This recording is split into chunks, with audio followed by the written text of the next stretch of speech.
آپ کے علم میں ہوگا کہ اس وقت دنیا کی کل آبادی سمجھی جاتی ہے 6 ارب یعنی 600 کروڑ.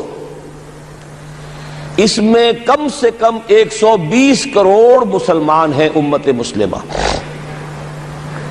گویا کہ ہر 5واں انسان جو ہے دنیا میں وہ حضور صلی اللہ علیہ وسلم کا کلمہ پڑھتا ہے. اتنی بڑی تعداد. اس کے ساتھ ہی کتنا بڑا علاقہ جو ہے اس زمین کا وہ اللہ تعالیٰ نے اس امت کے قدموں تلے رکھا ہے.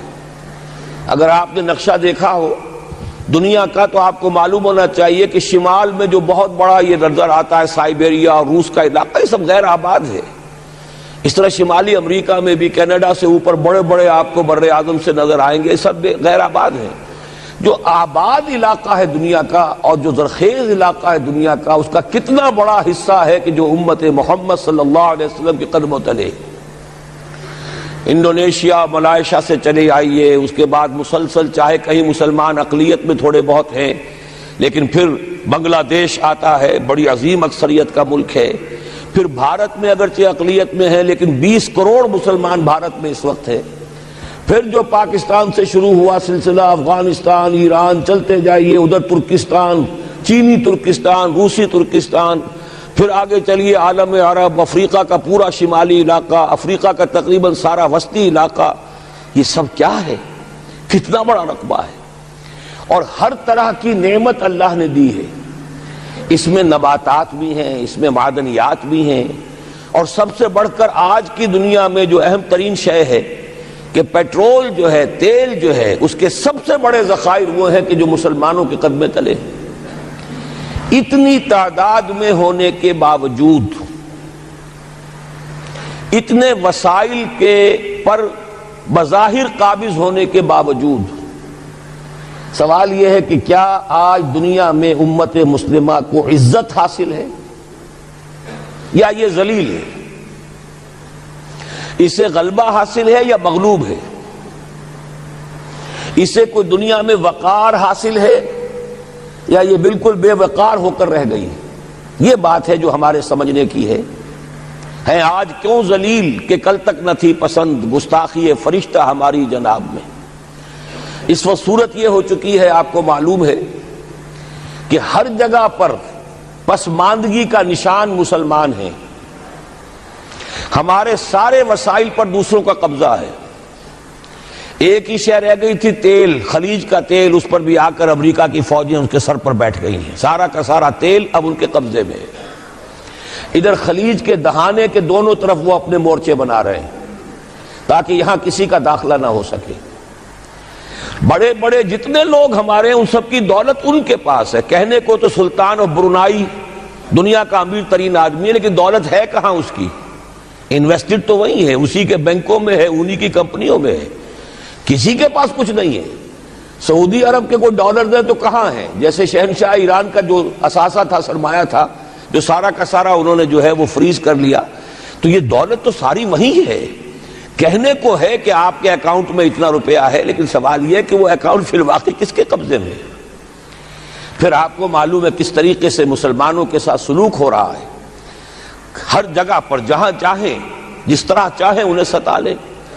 اور ان میں بھی سب سے بڑھ کر جو بات میں آپ سے کہوں گا، آج دنیا میں جتنے بڑے پیمانے پر محمد عربی صلی اللہ علیہ وسلم کی توہین و تذلیل ہوئی ہے، پوری انسانی تاریخ میں نہیں ہوئی.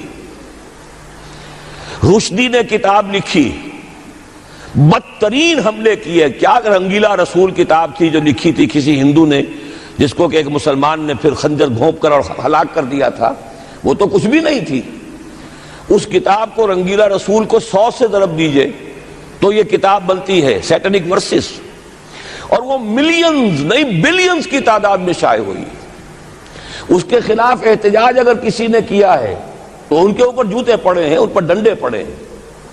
پوری مغربی دنیا اس کے پیچھے آ گئی ہے، سپورٹ کیا ہے. لے دے کے ایک ملک نکلا ایران، اس نے کم سے کم یہ کہ اس کے قتل کا فتویٰ تو دیا، لیکن کیا کرے، قتل کرنے کی تو نوبت نہیں آئی. پورا عالم عیسائیت اس کی پشت پناہ ہے، اس کی مدد کر رہا ہے. یہ اتنی بڑی توہین محمد رسول اللہ صلی اللہ علیہ وسلم کی اور آپ کی ازواج مطہرات کی اور یہ بظاہر ایک ایسے شخص کے ہاتھوں جس کا نام مسلمانوں کا سا ہے، اس کا اتنا بڑے پیمانے پر ہونا، اور پھر یہ کہ مسلمان 120 کروڑ ہونے کے باوجود کچھ نہیں کر سکتے۔ میں وہ چیزیں نہیں گنوانا چاہتا کہ 15 لاکھ جو ہیں وہ ہمارے افغان بھائی جو ہیں انہوں نے جانیں دیں، فائدہ کس کو پہنچا؟ تاحال امریکہ کو، کہ اس کی جو مد مقابل قوت تھی USSR وہ ختم ہو گئی۔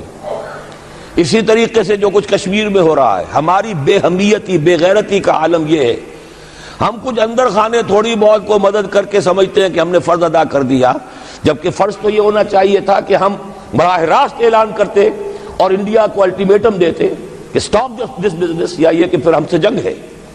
جنگ کا نتیجہ تو پھر اللہ جس کو چاہے دے گا، اگر انسان اللہ تعالیٰ پر اعتماد رکھتا ہو، توکل رکھتا ہو، اپنے موقف کی حقانیت پر بھی اسے یقین ہو، تو کم من فیۃ قلیلۃ غلبت فیۃ کثیرۃ، تاریخ میں ہمیشہ ہوتا آیا ہے کہ چھوٹی قوتیں جو ہیں ان کو غلبہ اللہ نے عطا کیا ہے بڑی قوتوں پر، لیکن بے غیرتی کا عالم یہ ہے، بے حمیتی کا عالم یہ ہے، زبانی کلامی ہم سے بڑا ہمدرد کوئی نہیں مسلمانان کشمیر کا، جس لیڈر کو دیکھو بڑھ چڑھ کر بیان دے گا، لیکن عملاً ہم کیا کر رہے ہیں؟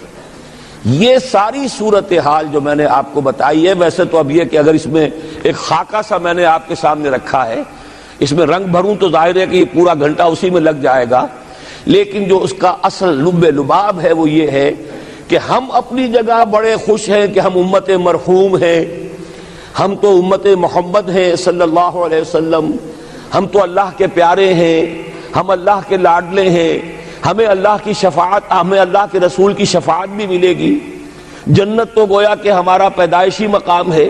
یہ سارے جو بھی ہمارے ذہنوں کے اندر ہیں خیالات، اور یہ جو ہمارے من گھڑت عقائد ہیں، آپ سوچئے کہ جب ہم جو آبجیکٹیو کنڈیشنز ہیں، گیون کنڈیشنز ہیں، جو سامنے کے حالات ہیں، ان سے جب تقابل کرتے تو معاملہ بہت مختلف ہے۔ یہ کیوں ہے؟ اصل میں سوال جب تک آپ اپنے سامنے نہیں رکھیں گے، اس کا جواب جو ہے اب اس پر غور کیجئے، کیوں ہے؟ کیا اللہ تعالیٰ کو محمد الرسول اللہ کی عزت و حرمت پیاری نہیں ہے؟ کیا محمد الرسول اللہ اللہ کے پیارے نہیں ہیں؟ حبیب رب العالمین نہیں ہے؟ کیا اللہ تعالیٰ کو کفار سے زیادہ محبت ہے؟ کیا وجہ ہے؟ رحمتیں ہیں تیری اغیار کے کاشانوں پر، اور برف گرتی ہے تو بیچارے مسلمانوں پر۔